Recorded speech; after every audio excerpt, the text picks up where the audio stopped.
Dito iti mga kabisado tayo dito nga ada iti banag nga mapantayo i-review man ay.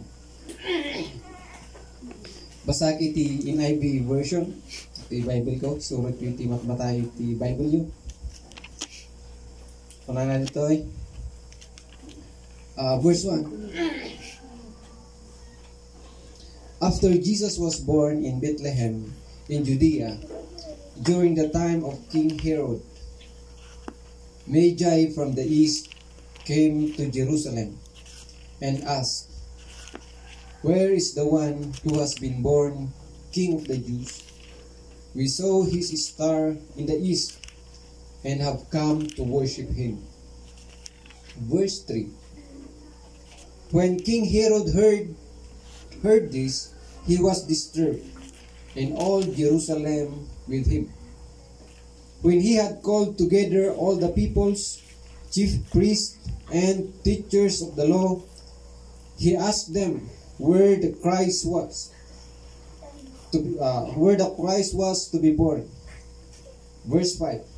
In Bethlehem in Judea, they replied, "For this is what the prophet has written. But you, Bethlehem, in the land of Judah, are by no means least among the rulers of Judah, for out of you will come a ruler who will be the shepherd of my people Israel." Verse 7. Then Herod called the Magi secretly and found out from them the exact time the star had appeared. He sent them to Bethlehem and said, "Go and make a careful search for the child. As soon as you find him, report to me, so that I too may go and worship him." Verse 9. After they had heard the king, they went on their way, and the star they had seen in the east went ahead of them until it stopped over the place where the child was. When they saw the star, they were overjoyed. On coming to the house, and they bowed down and worshipped him.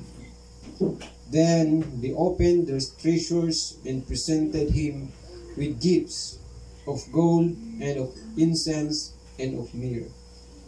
And having been warned in a dream not to go back to Herod, they returned to their country by another road. Hallelujah. Nga po Diyos, inayon na iti pamindisyon na iti sasaw ng mitlahin. So kayat ko iti makiikan iti title na reto ikuan nga The Wisdom of Christmas. No wisdom po na tayo pwets day walking the talk, to do what is right. Hindi daw tiyak po. Kahit kung ag-focus tayo, kadagiti wise man. Actually, upat nga division dito, yung may salang ma-discuss ko ito. Kinkintagem kit upat, ay, pagarap upat di Sunday, 5 gayam ito ta. Anyway, tas la, kung ako di division na. Yung ag-focus tayo kadigay, wise man. Ada lang tikiyat ko nga ipakita dito, nga reminder tinunggal may sa kada tayo. So the wisdom of Christmas nga makita tayo kada ito'y wise. No apay nga wisdom ta wise gamen dito ito. So who are the wise men? Who are the wise men? And anyway, Jay ni Herod, medyo mo una, amo tayo magiging Herod nga hana kayat nga i-worship ni Apo Jesus niya, amo tayo di story nga iti balak na kayat ng patay ni Apo Jesus. So nga hindi nga nagsubi lagi Magi kat nagturong dati sa baling nga dalan. So subyan tayo sa lutso. Sino lagi ito wise man dito? Sino da? So ano lagi iti banban na isang puzzle na makita tayo kadagiti ti panagbasbasa tayo iti nasantuan nga surat. So Ado dagiti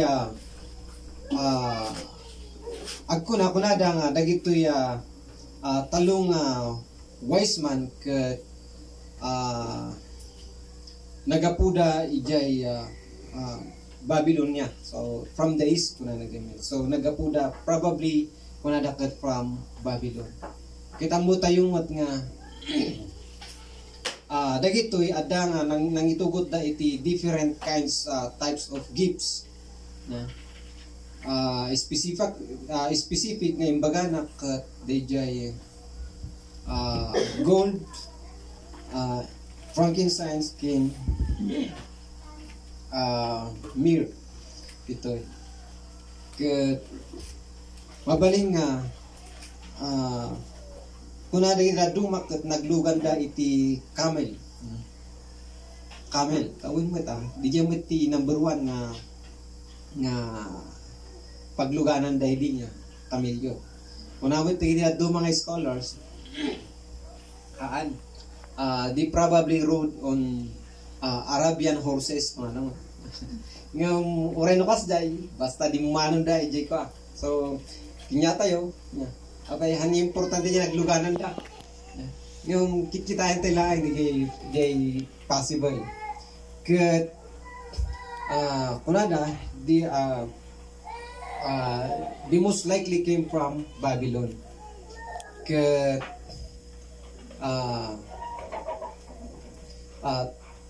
ti Magi kunada ket ijay biblical nga nabanggit dito dijay dito in IB nga Bible ko dito nga magi Magi na dal ko kini Pastor Peter Glies din Magi ti idada mga basbasa at magi yung idi nang ko jay panangbasa ni Pastor Richard Lee Magi ko na nakit ni nabimbindas nga rin gina. So inadapt ko so ang kong original Magi nga nadingig ko kat tinulad ko kit ko na dagiti Bible scholars. These men were student of scriptures, of prophecy, and of the stars in the sky. So, estudyante da kano dagitoy iti scripture of prophecy kasjay. So, napansin tayo, awan tinabanggit nga taluda, nga specific nga 3 wise men. Nunyat nangalaan da jay 3 wise men. Mabalin siguro nga gapugamin ta dati talong klase nga sagot magbaling nga iji nga na-base nga taluda nga awanti specific nga mabasa tayo nga taluda mabaling nga aduda but they are wise men. Ket kunada nga nagapu nga dagitoy nga Magi ket estudyante da iti scholars dagitoy nasisiring wise man nga talaga nga agad-adal iti scripture, prophecy, word of prophecy. Iti stars in the sky. So, no dagitoy garod nga wise man nagapuda jay Babylon. So, they most likely would have been students of the prophet Daniel. So, mabaling nga makunata yung nga dagitoy nga estudyante ket nagdalanda ijay teaching ni Prophet Daniel. After the captivity from the time of Zerubbabel, 100 years after nayanak na ako Jesus. Kada Daniel handan nagsubli ijay Jerusalem haan. Nagistidi dan ijay Babylonia. Nagserbida iti in a king's service. They were teachers, the Shadrach, Meshach, and Abednego, naging teachers of the Lord ijay. So handan nga nakasubli. So magbalin nga dagitoy ket maysa nga estudyante ni Prophet Daniel or mabalin nga nuhan man nga hands-on nga nasango da ni Daniel dagijay teachings mabalin siguro nakalibro o nag-adal damay about the prophecy kas diyan. Ket dimteng teaching po nga na nakita da babayad iti at iti ijay star ijay dinteng teaching po nga siyempre agad adal dati star nakita da dijay na isang sangayan nga star nga isu iti guide da. Ket iti saludsod dito, anya detoy star dito. So, di kay Magi, di napanda ni King Herod, nakita mi iti star na sa Lidaya. Manitod dito, nakita mi iti star na. Isu iti guide da, nga nang suot, nga napandi, nakayanakan niya Jesus. Ket anya iti, ipakita na detoy star. So, dadu mga astronomers, ibagada nga detoy star nga detoy, ket it was a supernova or an alignment of the planets that caused an excessive brightness in the sky at that particular time. So, kunada dagiti mga nga agad-adal ita kalangitan supernova it's a supernova nga alignment dagiti planet nga nag-cause iti nisang sangayan nga lawak during that time. Kito kitain tayo, it is impossible because it moved in led the wise man. So, no kita to, mabalik ko mga kasday ng kuna dagiti wise man na talaga nga nag-move, imalis nga habang agmumove dagiti wise man, umalalis nga dijay star. Yeah. Ke DJ ti kunati da duma DJ kano a supernova nga alignment. So that is science. So kunamit dagiti da duma it was a comet.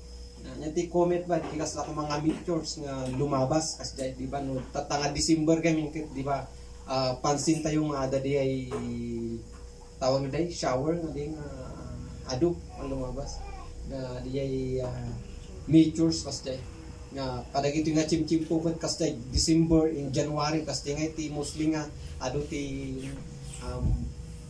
nasidsidik pa naglabas nga makita dagiti meteors kit nagmaya kit kasday iti may sa kunada DJ kano comet ngem kunada man nga haan I mean a comet would not a comet kunada it would not have stayed in the sky for months, for a month, as this men traveled about 300 miles from the east. Ano kuma comet ket han nga mabalin no kuma DJ star nga de ket may nga comet haan nga mabalin ta nabulanan da nga nag-travel. Nabulanan da ket DJ comet ket lumabas lang ket awanan. Kuso kasano kuma. So damit ti may nga Messianic Jewish scholar ni Alfred either Shane kunanatoy nga it tells that the word star has a number of meaning in the Bible, and it comes from the root word that literally means brilliance.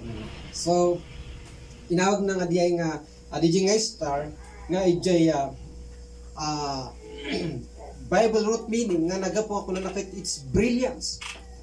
Kahit nakitain tayo kahit most likely this brilliance kuna na was the Shekinah glory of God. Manita. Nga the star kuna na kahit inyo nga it's the brilliance. Nga kayat na nga sa awan kuna na the Bible times the Shekinah the Shekinah glory of God. Manita. So so this makes perfect. Tano kitain tayo iti Old Testament makita tayo iti pillar of cloud by day and a pillar of light, a pillar of fire by night nga mangililid kadagiti Israelitas from their journey in the wilderness. Malidati ako, di ba? Nga dato nga nabanggit nga Shekinah glory kit makita tayo di Exodus chapter 13 verse 21 ijay masansan nga mabangbanggit ni Pastor Richard ijay isursuro na kada tayo nga this was called the Shekinah glory of God. So it was a physical manifestation of God's glory. It moved and guided them in the wilderness. Ay daw tiya po. So nga possible nga It's the glory of God, the Shekinah glory of God.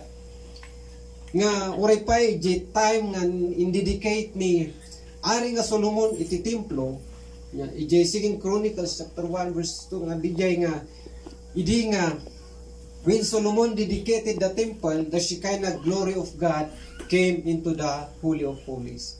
Nga idi nga naidedikar ni Solomon ti templo, adda nga dijay binmaba iti the Shekinah glory of God. So, this is a physical nga makita dagiti tattao. Physical appearance of the glory of God.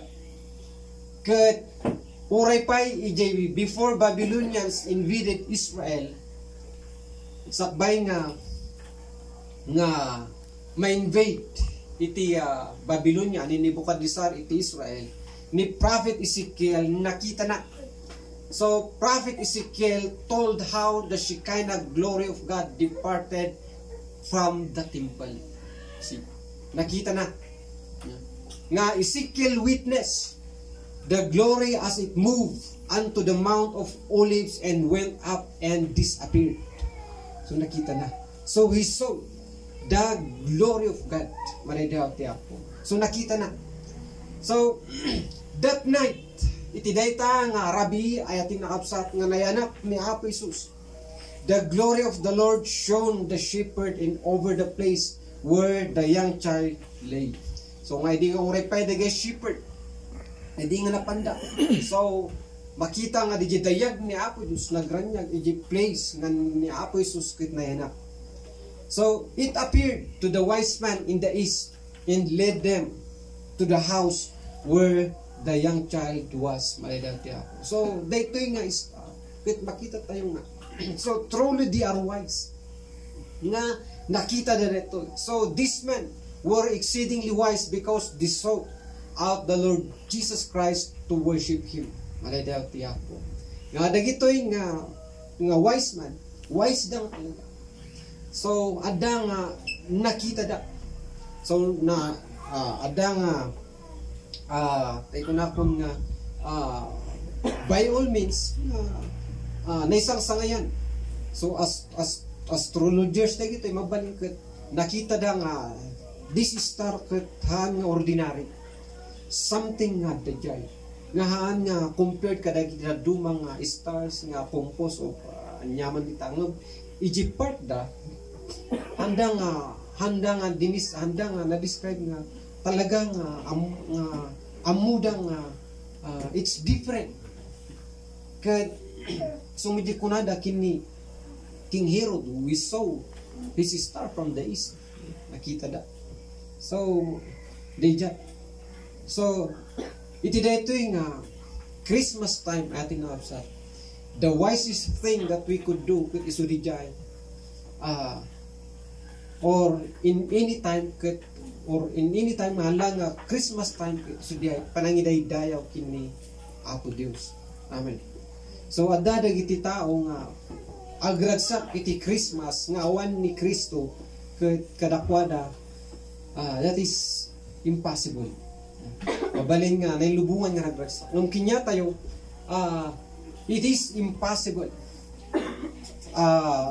for us or people who want to joy of Christmas without the worship of Jesus. So no adda iti nang nangruna so dijay panang birok kini Apo Jesus maridaw iti. So dijay iti nainsiripan. So nga iso nga wise man dagito haan nga dijay kinasirib da iti scripture wenno anyaman ti kinauneg ti amuda kinauneg nga na determine da dijay star ngam what things that make them wise iso dijay their worship maridaw iti. Their worship to God. So kumusta tayo. So we may have a good time but we will never know the joy of Christmas until we learn to worship the Lord Jesus Christ. Hallelujah. Amen.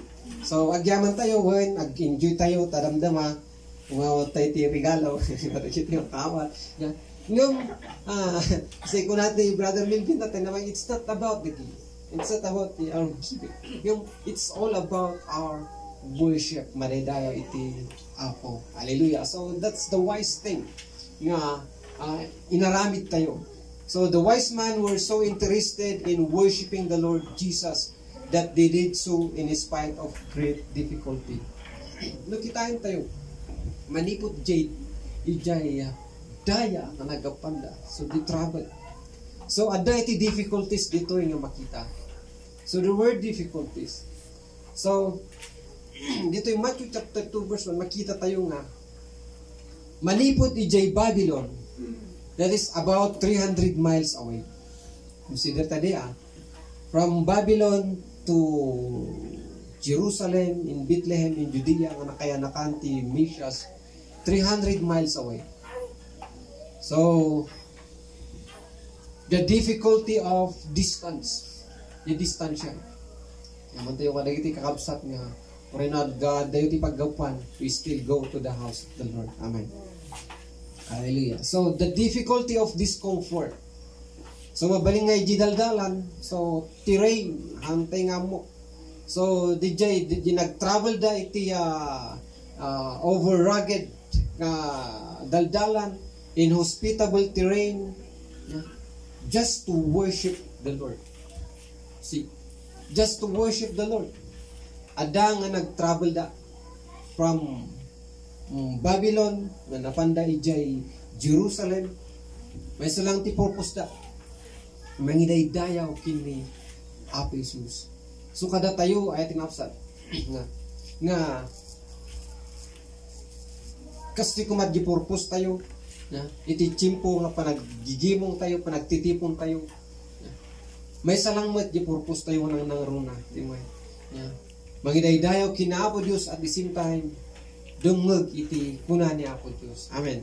So worshiping and listening to Him. Hallelujah. Amen. So the difficulty of danger. So dito kuna na dito kuna na dito kat ada gitu yung chimpo kat na some today kung nakit don't even go to church when it rains. Jadi ayos to di kay. At kada gitu kanok kat niya. Ngam malay di kat nang asawan dito. So nukitain tayo ayating na usad. Nga digit purpose da nga nag-travel da adayo ket for one purpose, they worship the Lord. So the offer da iti whatever nga da kinyada nabasa tayo di in offer da mera balitoken incenso nga in offer da kini Apo Jesus as the worship. Now tatay na sa nga agmuduman na iti tawid. Mabaling nga saludsod kada tayo. Nga kadagiti chimchimpi mabaling nga ag-evaluate tayo kat mabaling nga from January na nipo di January aging gana tata. Nung padasin tayo man tag-evaluate ijay worship tayo ti Apo. Nirit tayo nga mismo di jay bagbagi tayo from 1 to 10. Are we satisfied or kaan? Ada kurang na ba? Wino kompleto. So mabaling nga ada ti kurang na. Mabaling nga satisfied tayo. Ngam mabaling nga we do not know. Mabaling nga tayo nga mo. Ngam we have still time. Dapat ti chimpo tayo kapsa. Nga mangredeem kadagiti alalda. Sabay nga bumalasi tayo man lang iti year 2024. Nga at the last month ito nga bulan ti tawan ket mas satisfied tayo kuma iti Apo iti tayo. As we offer our life as a living sacrifice. Tas nang nangruna nga may daton di biag tayo. Nasantuan nga makayayo kini Apo Dios.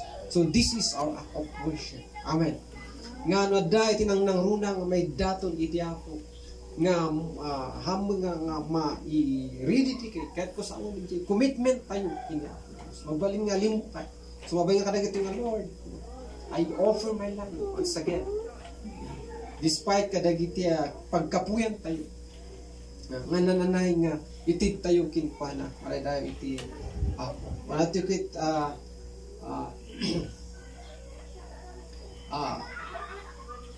he is worth anything.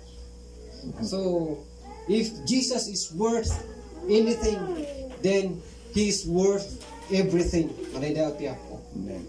So our worship means worth-ship. Jay worth. So di kanta ko na ng I will sing. I will sing. Nagpintas diya yan. I will worship you. I will bow myself down humbly at your throne. I will give you everything. I will give you anything to you alone. Gulad duman ng madanon di kay I will give you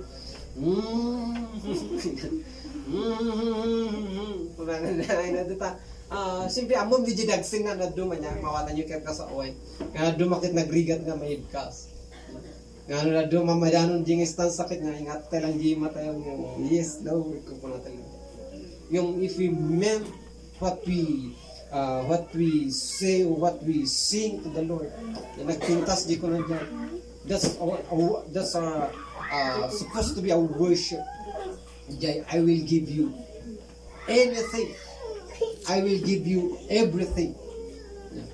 Kung nalit ito nga, if He is worth anything, then He is worth everything. So, what is Jesus worth to you now? So the question is, what is Jesus worth to us? Yet worth. So it is between you and God. So kung ay may baga, usapay ko mga, it is our everything. Na iso iti amin tayo. So it's iti amin tayo. May daw iti nga iti dito yung as we celebrate, as we continue nga ang pailahan nga mangrugruhitay pailahan nga panuntun kami dating today's Christmas ket remember that the wise man nga binirok da niya Jesus. They saw Jesus despite of difficulties, despite nga iti rigat nga mabalin nga iti danger iti dalan nga panda. So han nga basta-basta di dyan adda dagiti wild animals si dyan mabalin kasi nga probably nga adda dagiti kakadwada i-consider tayo di danger iti dalan, consider tayo dagiti tulisan iti dalan nga malabasan da. So mabaling nga dagiti guard da dagiti mabaling nga dagiti kakadwada yan wise ngam iti makita tayo dito nga adal dito they long to see Jesus and the light. Remember the light, the Shekinah glory of God nga nangigay kada. The Bible says you are the temple of God. And when ko na niya, would you know that your body is a temple of God and the Holy Spirit lives in you? That the Spirit kit di jay nga makita nga literally the Shekinah glory of God nga we know nga isumod lang dito tigay tayo. Kung nanak I am the light of the when I am of the world, I am the light of the world. So niya po Jesus like pangatong endang baon natin Espiritu Santo which is our guide, which is our light. The word of God. Nga isumod lang dito itilawag kakabsat nga mangitunda kada tayo ijay sa kaanan ni Apo Jesus on that day. Hallelujah. Nga day tangalawag sumit lang itilawag nga mangidanon kada tayo ijay sa kaanan ni Apo Jesus. Sud gapunang hang kumang agkudrot dijay panagkita tayo. Dilawag hang agkudrot diay the light of God.